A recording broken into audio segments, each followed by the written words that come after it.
freaking first cut. Golly.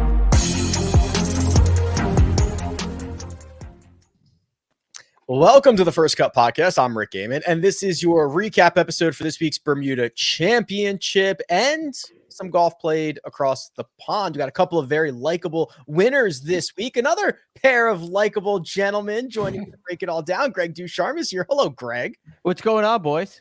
Quite a week in golf. 2 tournaments to break down today on the episode. Exciting stuff. Exciting stuff indeed. Kyle Porter is here. Hello, Kyle. Yeah, some of the Twitter folks would disagree about likable characters between me and Greg, mostly me. But I've been trying to get a Jimbo Fisher, Phil Mickelson joke off all morning, and finally fired it off. So you can go check out Twitter for that. Work's done. Day's done. Yeah, I mean it was a classic, the ones that you love, where I do crossover, like never seen it before type stuff. Yeah, once you and I think it might have been US Open at Brookline, where where we sat in a media center together and I got a glimpse into your process.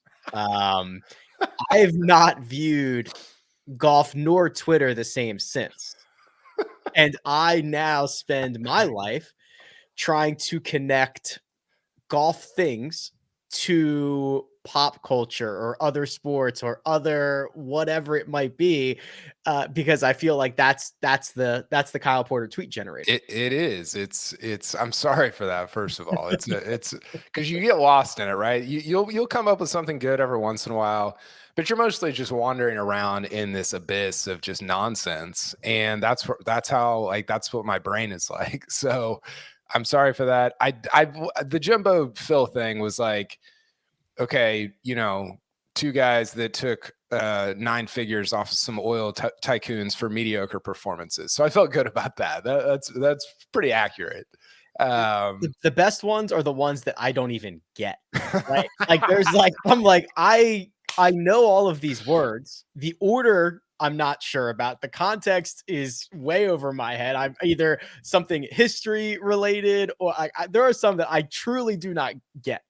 Phil's one of my favorite subjects. So him being involved with Jimbo being fired today, which is crazy, right? $75 million. I mean, we're going to talk about golf in a second. That's wild. So I think I saw, Greg, the other thing, and I'm not as familiar with how this works in football or especially in college football, so he's going to get paid $77 million to no longer coach, but there is not a clause in that contract where I guess sometimes, okay, coach leaves a college. If he goes and signs another deal for $20 million a year, Texas A&M wouldn't have to pay that whole thing. They would pay the difference to essentially, quote, make him whole or whatever that buyout is. I'm pretty sure he can go get another job, double dip, get all the money from A&M and also from his new gig. Which is just insane. And I guess it's a well-negotiated contract at the very beginning. I mean, think about how, if you want to get a coach like this, you have to put that much, you got to put that all on the line. I mean, you really have to, because they're going to go somewhere else if you don't. And then they do a poor job, and here we are. And you're giving away $77 million. I think what's insane. And what's crazy, if you want to bring it back to golf, is I think Dustin Johnson has made the 4th most money in PGA Tour history, and it's like right at $75 million. I think the tour took it down, which is petty and silly, but I think he was right at like 75-80 million. And you think about the value that you could plug me in as the A&M head coach, and they would still make money hand over fist, right? Between the TV contract, all this different things. And just the value that you've brought is like, and this is where I kind of understand why golfers would be frustrated. It's like, yeah, I'm not guaranteed anything. And it's like, well, that's part of why it's great. But I also understand why you're frustrated when you've got Jimbo Fisher going 7-6 and taking home $100 million over whatever 10 years. Yeah, in golf, you're not really paid, maybe in endorsements, but you're not really paid for what you've done in the past. And in football, Texas A&M, that program is paid for what they've done in the past. That's, in large part. That's why if you went in there, Kyle, as the offensive coordinator, I'm not ready to give you a head coaching job yet. Sure. Well, but you're in there as the OC. You're still gonna rake it in because of what they've done in the past. And Jimbo Fisher, with what he did at Florida State, he is able to earn a deal like that because of what he did. And yeah, it's wild. Maybe he'll go to the cliques. Maybe they're entering their free agent and trading period. So maybe coaches, maybe managers are a part of that. But we've got some golf to chat about. And while many of us were probably sleeping, the Nedbank Golf Challenge did come to its conclusion in South Africa with a familiar name atop the leaderboard. That name, Max Homa, 66, 68, 69, and 66, 4 rounds, sub 70 for Homa to capture a 4-shot victory, his 4th worldwide win since 2022. Greg, we are getting much more comfortable seeing these photos right here of Max Homa holding up a trophy on a Sunday afternoon. Oh, he is so impressive. He's really evolved as a player. I remember, Kyle, I believe it was you a couple years ago asking about his ceiling and what he could do in majors. And the thing to me that really held him back was his short game.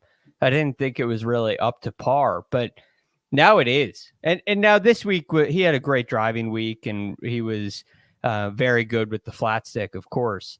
But when I look at what Max Homa has done recently, really since July, I mean, he's been able to finish top 10 and lose strokes ball striking, and that is a sign of a complete player. He can finish top 10 no matter what. He can win when he plays well. But it doesn't have to be complete. It's not like it all hinges on the putter the way it used to. He's got a lot of different weapons in the bag that can lead to a victory. And then this has been well documented here on this podcast. When he gets himself in contention, he is a awesome closer. He knows how to get the job done. And this one today, with what Olsen was doing, Thunder Bear, he was really putting a charge on him. And Max Homa stayed right with him and then ran away at the end.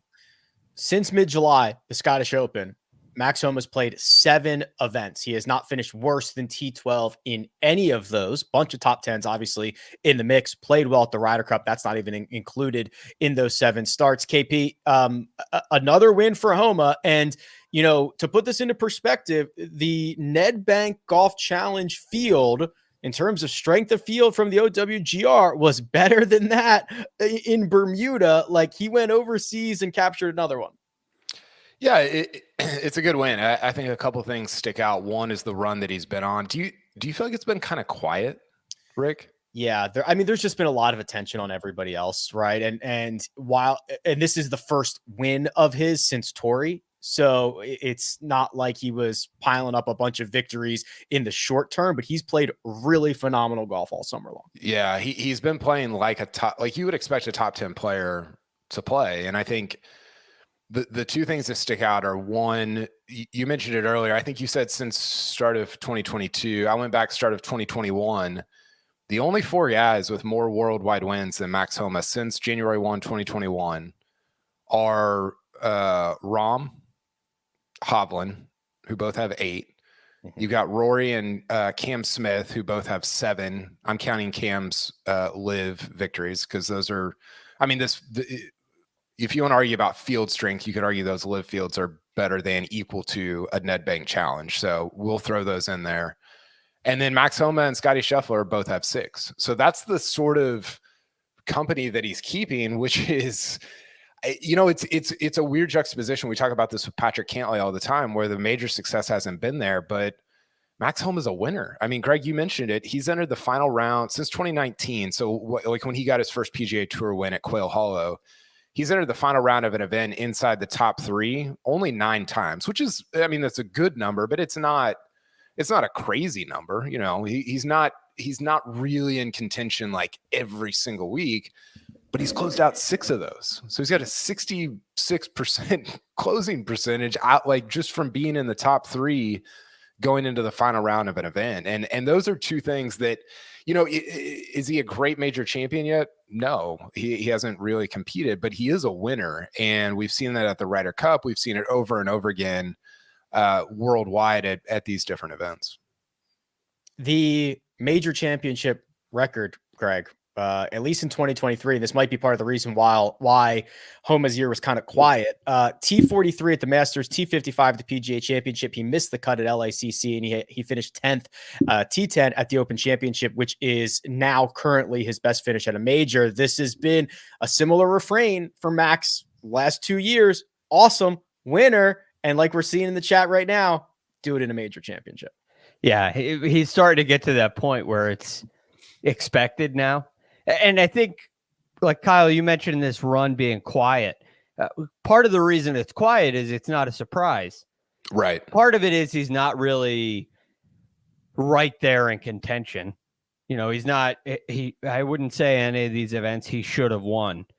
And then the Ryder Cup wasn't, that was quieted because they lost. Even though he performed really well, but it's a sign that this is kind of the expected performance of Max Homa now, and it would probably make more noise when he either wins or when he finishes outside of the top 25 or 30, and people start wondering what's wrong. But when it comes to majors, the difference between he and Cantlay, Patrick Cantlay was the number one amateur in the world. Cantlay had a lot of success early on once he really got going on the PGA Tour. Once the injuries were kind of settled, he had success right away. For Max Homa, it's taken a long time. And his viewpoint of his own game and his own abilities on the golf course, they don't really match what they actually are, which is a rare thing. I think Patrick Cantlay has always had plenty of confidence in his own game. Now, Max Homa still wonders if he belongs or not. And majors is the next threshold. He's got to prove to himself that what he's been showing since July is who he really is as a player. And there should be no difference between that game and the game in major championships. And so it's like a mental hurdle to me that he's got to get over at this point. Yeah, I think that's right. I think the one thing, I don't know how to explain this in a way that's going to make sense, but sometimes I feel like you watch Homa and you watch him perform and he even the stuff at the Ryder Cup, it's like, man, mentally he is like nails. Like he's like he wants it. He's up for it, and he just hasn't played his way into contention at majors.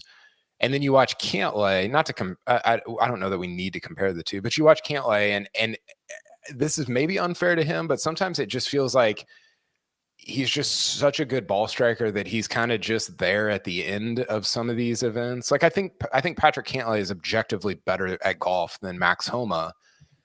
And so it sounds weird that I would give Homa a better chance to win majors, but I think it just seems like, and my mind got changed on this a little bit with Cantlay at the Ryder Cup. I think Cantlay showed some stuff there that he hadn't showed before, but I think mentally Homa is up for it. He just hasn't really been in the position to do so. And he might be one of those guys, Greg, that he's only in contention at like 7 majors and maybe he wins 2 of them, or, something that's kind of silly like that.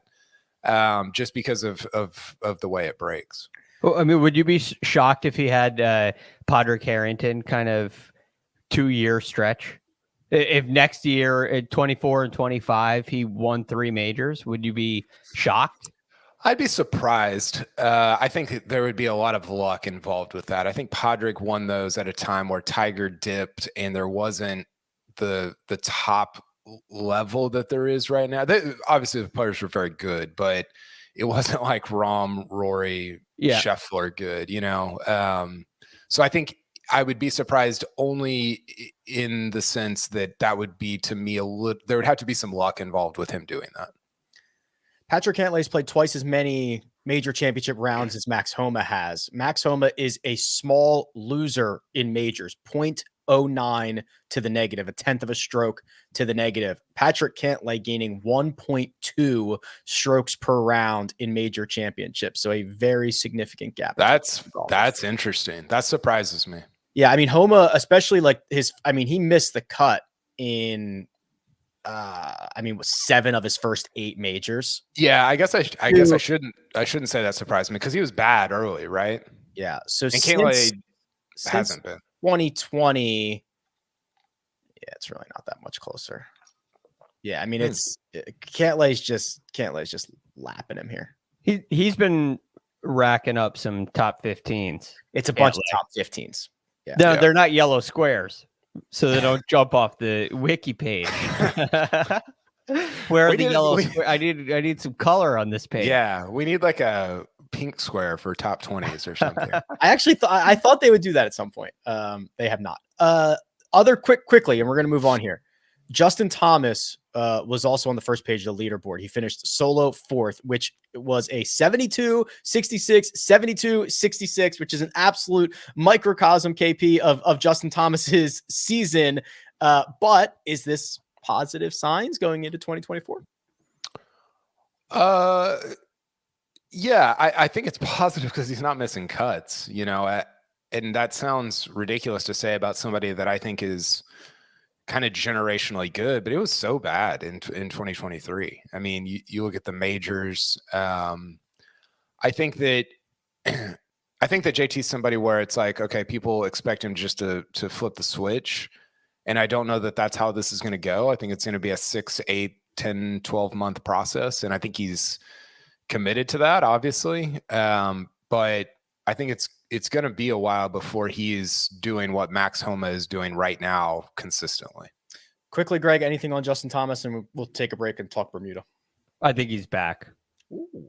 Really? Yeah. No, I'm not saying he's going to be the best player in the world, but I'm starting to see Justin Thomas play the way he used to. So I think he's kind of back to base camp. And from this point on, he can go in the right direction. I think he's out of the woods. Maybe that's a better way to say it. Base camp is very high, right? Yes, it's very high. The last base camp at Everest, right? Yeah, it's the altitude is thin. Yes. But you see him in these rounds of 72 hitting it in the woods sometimes, right? He's hitting in these precarious situations, and he does that when he's playing really well. And so could that get better? Yes, but it could have been better throughout his entire career. But I don't see a guy now that's lost, that's searching for it. He's finishing in these tournaments in a place where he should. And it's not his best week, but it's that really high base camp. So I like what I'm seeing out of JT. JT, solo 4th, Max Homa wins in South Africa. We are going to turn our attention to Bermuda, but first we're going to take a quick break and hear a word from our partners. We need the sports news anywhere. We've got breaking news to bring you. Then get your sports anytime you want them. Big trade news overnight to discuss. Because we know you need sports all the time. A lot of movement in the rankings this week. A legend adds to their legacy. We're bringing you that breaking news right here on HQ. CBS Sports HQ, anywhere, anytime, all the time. And we're back. Bermuda Championship in the books with a winner who has not captured victory in over 3,000 days, but he pulled it out. Camilo Villegas, thanks to a bogey-free 6 under 65. He gets the job done at Port Royal. KP, this is parlaying great play last week in Cabo, where he had a close call. This time, he gets across the finish line. Yeah, it was awesome. And, I watched the end of this, and he was hitting some extraordinary shots. He was trying some extraordinary shots in a very, high pressure situation in terms of winning. And, he talked about it afterwards, how mentally he's in a really good place in terms of his golf. And I think it showed because he didn't look like somebody that was fearful of missing in one direction or the other. And that was really impressive. And, obviously his story, I thought he had a great quote afterwards. I've got it. I think I've got it here. I wrote it down. He said, "I love this game. This game has given me so many great things, but in the process, it kicks your butt. Life has also given me so many great things, and in the process, it kicks my butt." And I thought that was a really just poignant and it was a cool reflection. Obviously, people know his story about his 2-year-old daughter dying back in 2020, and there's just, that's an unspeakable thing, and he and his wife lived through it. And I like that. Sometimes I think guys try to like almost put like tack golf onto life, and for him it seems like they're very connected. Like he sees the ups and downs of each as being like in rhythm with one another. And that to me is somebody who loves golf but also appreciates life. And I really thought a lot of the way that he sort of articulated that after his win. Yeah, that was interesting. And he discussed certainly being in a better headspace. He's been working with a mental coach, and maybe that stuff is much more clear for him now. And what I thought was most impressive on the golf course, Greg, is he did hit some shots in response to Alex Noren trying to chase him down, Matty Schmid trying to chase him down. I'm thinking of, I think it was on 15 where 15 or 16 where he stuffed one close in there after both those guys had it surrounded. I mean, he answered the bell when asked coming down the stretch. 15 was the one where he hit the flag. Yeah. Okay. Yeah. Wrapped it up that in the was flag, sick. which it was so cool because they both made birdie there, and obviously so did he. So that was really important. It also could have been very unlucky, and maybe it was unlucky. I mean, you hit your target. It's a crazy thing about the game of golf. Hitting the flag or the flag stick is crazy because it could do anything, and you hit one of your best shots of the day. So that was awesome. But looking at this card, he handled 3, 4, and 5, which were kind of middle of the road to the easier side in difficulty. 7 was the easiest hole on the course. 15 was, I believe, the 16th easiest hole on the course, and 17 was the 17th easiest hole on the course.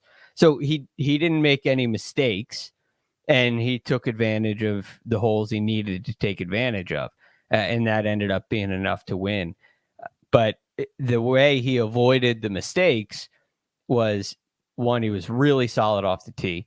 Like Kyle said, he wasn't fearing a miss one way or the other. And into the greens, he had a really dialed in low wedge shot. I mean, he gave himself a lot of really good looks and could have shot at least a couple shots better in today's round on the back nine alone. So this is a guy that's in control of his game, which other than last week is out of nowhere. Well, that's what I was going to say, Greg.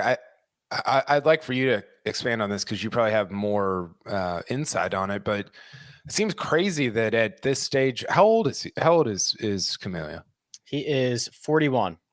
It seems crazy to go from 33 to 41 and just kind of pop up again this late, right? Like, that's an unusual sort of path, I guess.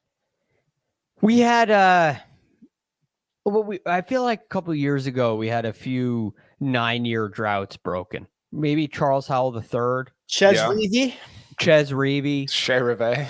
I don't know why I know that. Harris English had a long drought, although I don't think it was quite 9 years. Maybe he was younger though. Yeah, younger.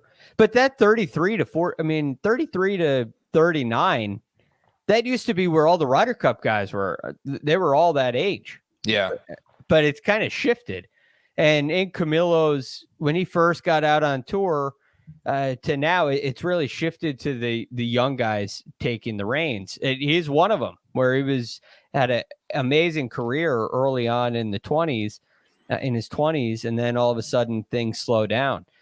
But he keeps fighting, and this is 9 years of getting your butt kicked. Rick and I were talking about this before the show. I mean, he was so cool, a fan favorite. He's rocking the pop collar. He's ripped. The veins are bursting out like some other kind of athlete. He's reading greens with the spider. He lashes at the ball, and all of a sudden he completely disappears. And now he's come back. So it just shows you that they're still putting in the work. We don't see guys up near the top of leaderboards all the time. They're still trying to figure it out and grinding. And by the way, their game isn't gone. I mean, if you're shooting 71, 72, 70, high 60s, low 70s on the PGA Tour, you get run over. But that doesn't mean that your game's in shambles. It's just not quite tight enough. And something in these last 2 weeks has really clicked, where he's turning pars into birdies, making fewer mistakes. All of a sudden, a couple putts go in. The wedges end up at 12 feet instead of 18 feet, and a couple more putts go in.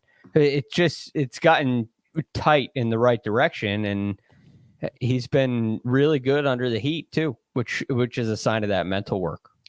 Paul in the chat also reminds us that Stuart Sink broke a 9-year drought. Yes, good call. Okay, here it is. I've got the official record. Longest time between wins. I'll tell you. Lucas Glover, right? Nope. Oh, he's another one, though. He's another one. That's a good one. Yeah, I'll tell you. 15 years and 6 months. Whew. Yeah. If you guys get this, I'll give you $1 billion. Lucas didn't win early.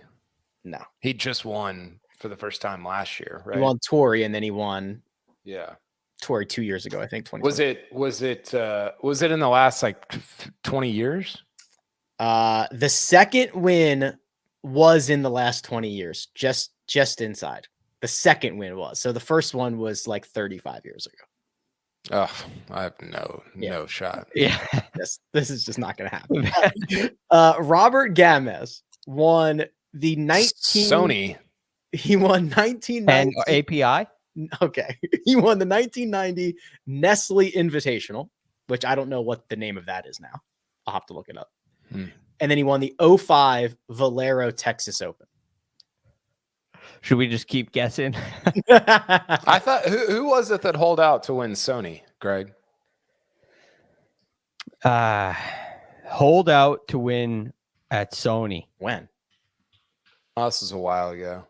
Yeah, that's a very broad question. Was it a player from Japan? Okay. Nestle was that's now the API. Okay, so this is you're right, Greg. I was thinking he holed out to win the 1990 API on the final hole, which was that shot was crazy. Yeah, that's what I was thinking of. It wasn't Sony. That was crazy. That's it. Yeah, I think it was from the rough.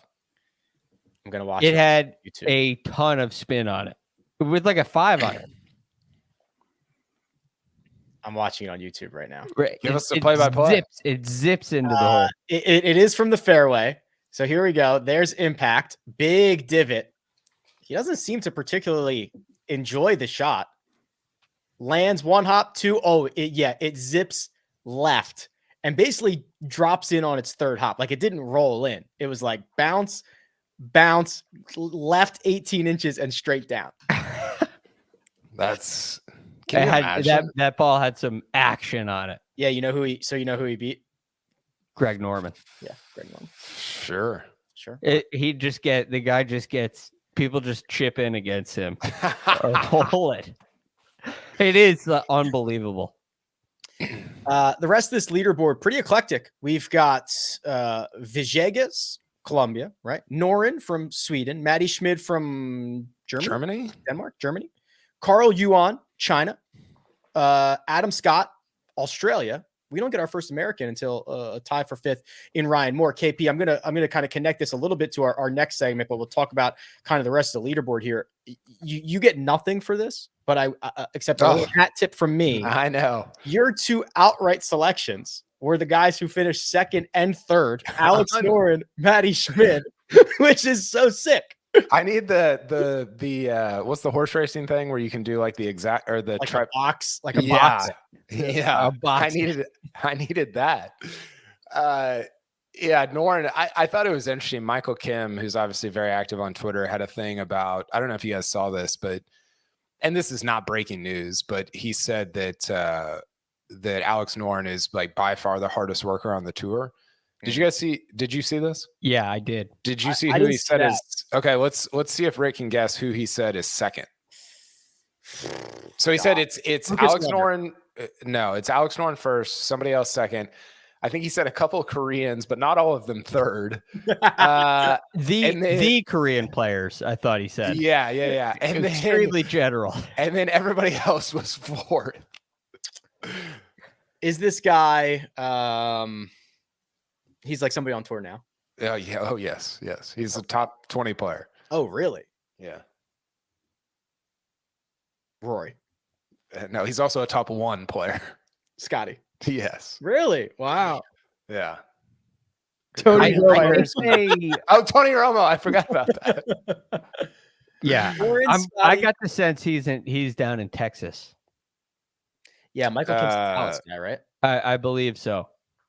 Yeah, because I think there's a lot of Korean players. I mean, obviously like Tom Kim and yeah, I think yeah, that makes sense because those guys play like Merido and different places around here quite a bit. But yeah, anyway, I thought this was an interesting look. I think Michael Kim provides some really cool insight like this a lot of times. And Noren is obviously somebody that I actually went to school with. I think we were at Oklahoma State at the same time. And he's never been somebody that he's not a mega talent. He's not a wonderkin. He's not a freak, but he's just grinded his way to having a great, 15, 18, 20-year career as a professional golfer. So the Camilo story was great, and I think everybody was rooting for that. But I think Noren winning would have been not as cool, but I would have enjoyed it. I thought it would have been great. Anything else off this leaderboard at you, Greg? Yeah, well, just on the Noren thing, the thing about him with his effort is it almost makes it look like he's struggling. Like there are some guys where, like for Tiger Woods, for instance, in his heyday, would walk to the range before a tournament and go through a routine like he knew exactly what he was doing. Nothing was surprising. There was nothing. Now, there were some times when he was working hard on things, on specific moves. And usually that led to more struggles on the course. And when he was really clicking, there was no unnecessary rehearsals, nothing like that. And Noren has such an exaggerated practice swing and move. It makes it seem like he's struggling. Like it's hard. What is he doing? Like when he does that, like almost like he's getting like super steep on it. Yeah. Well, it does he is steep. He takes some big divots, but it gets the club out in front of him. So if the club's coming too much from the inside for a right-handed player, if the swing path is going too much to the right, you have to add a left. So basically, if you look at the path of the club and the face, you need them to oppose in order to play successfully. So if the path's going way to the right, you got to get the face to go to the left. Gotcha. And that's the term flippy or the term trapped. And that's what tour players do not want. A slicer may want to learn that activity, but it's very hard to predict. So when the path starts going left, the face can be to the right, which means you don't have to close it in the downswing. And that creates a really consistent club face through the strike. So you get really consistent misses, but he's got to work really hard to get the club on top of it so he can get a left path. But I do believe that concept is why so many of the top players fade the ball, especially off the tee, because they want a quiet face, and a fade is a much quieter club face than a draw. Real quick, you weren't on Tuesday, Greg, but I got fitted by your boys at Titleist. There you go. And the degree to which how steep I was extraordinary. Like I didn't realize I was doing this. It was just how I was swinging.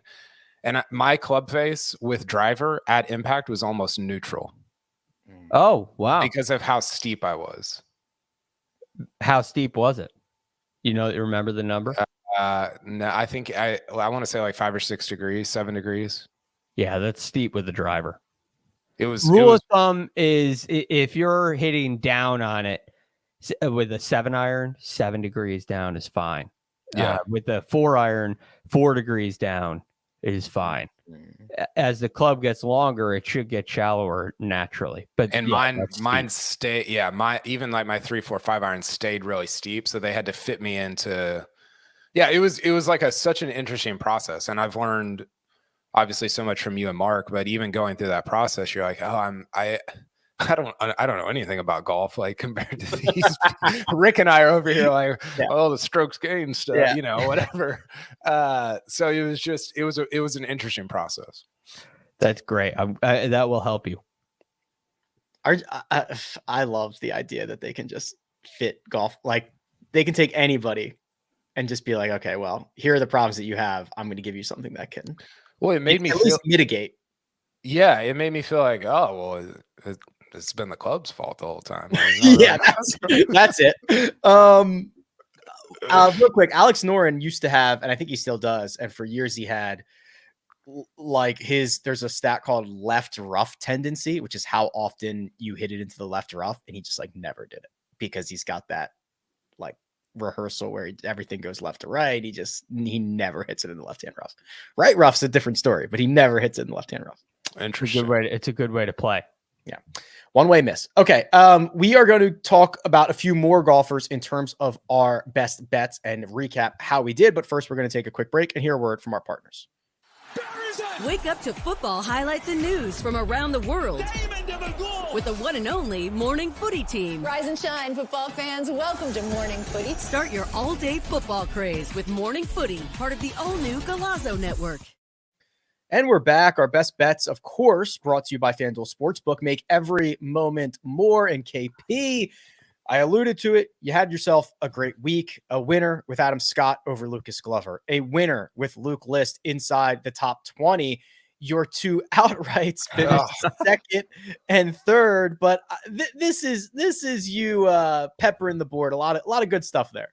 Yeah, I'm hot in the fall. I need to keep it up for the spring. Luke List was barely in the top 20. He finished T20. I felt good about fading Glover. I didn't know that. I mean, Adam Scott finished what, T6 or T5 or something? T5. Yeah. Glover finished T45, which is what I not wanted, but what I was like sort of betting on there. I didn't realize Adam Scott was going to have such a great week. So yeah, it's a good week. My best bet didn't hit, and we'll get to that in a second. But God, the two outrights, that's tough.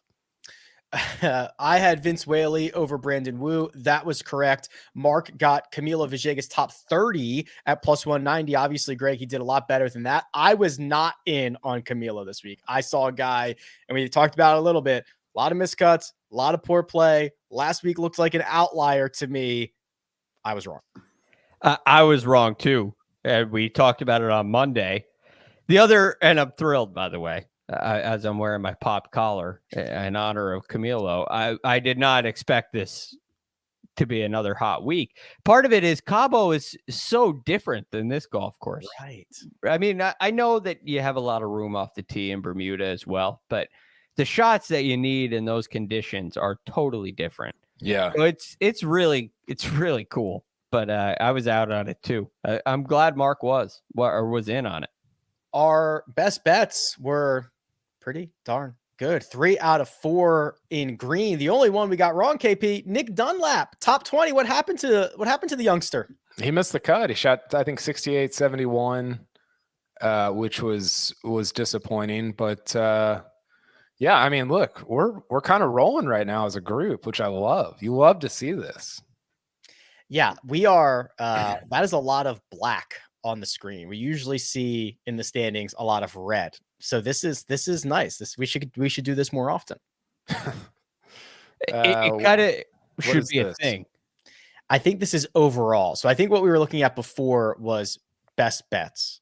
Okay. Does this include best bets, or this does not include best bets? I don't know.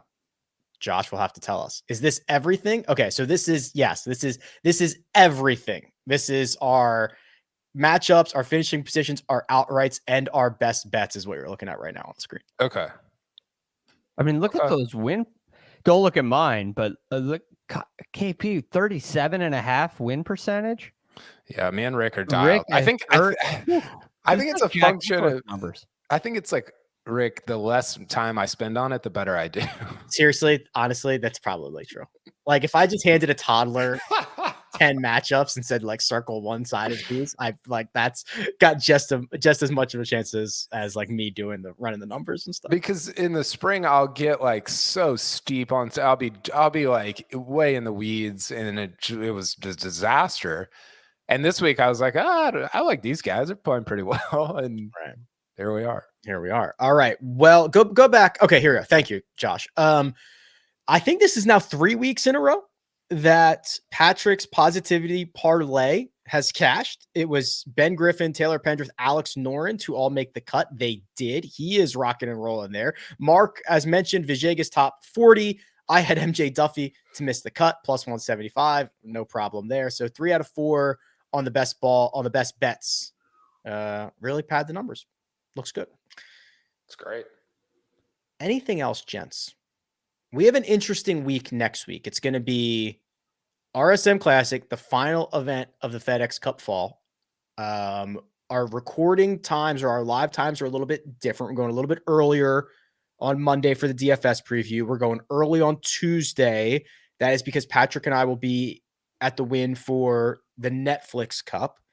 And then this will be the last like official event of the fall. We'll have some other stuff on the Euro Tour. We'll have the co-ed event. We'll have the Hero World Challenge, but this will be the final like full-on PGA Tour event. I can't believe the fall's over already. I kind of agree with that. It's gone. The whole season I feel like has been long, but the fall is gone fairly quickly. I'll actually be in Mexico on vacation next weekend, so whoop, whoop, whoop, whoop. Nice. Peace out. But no, I'm looking forward to the Netflix Cup. I think I'm jealous that you guys get to go. I think that'll be super fun for you guys to hang out, spend some time together. But I also am excited to experience it as a digital product. Like I think that part is going to be really interesting to view it on my television. I've never met Patrick in person. I haven't met Patrick. No. Does he exist? Is he a real person? Is he a real boy? You're gonna find out unless his flight gets canceled. Dude, could you imagine? And then we're all just like that would make me think we're all getting catfished about this. For sure. Some AI. It's some CBS AI generated project. Yeah. That's I'm looking forward to it. He's a very interesting guy. I think there's a lot of layers to Patrick that I'm looking forward to kind of peeling back and learning more about. Yeah, I think if he's real, it's going to be a blast. Well, he doesn't. The thing that I love about Patrick is he doesn't take himself too seriously. Yeah. And it's a great quality. I don't know that I definitely know that I did not have that at his age. And it makes him very like you want to know more. You want to be around him. You want more from him, which I think is great. Yeah, he's very likable. Okay. Well, keep an eye out for YouTube. Josh will make those rooms at the correct times, but a little bit earlier on Monday, a little bit earlier on Tuesday. And then, of course, the Sunday recap should be, when that final putt drops at the RSM Classic. Big thanks to producer Josh. He does all the hard work behind the scenes. Greg DuCharme, available online at The Real GFD. Kyle Porter at Kyle Porter CBS. And you can find me at Rick Run Good. This has been The First Cut. We'll catch you next time.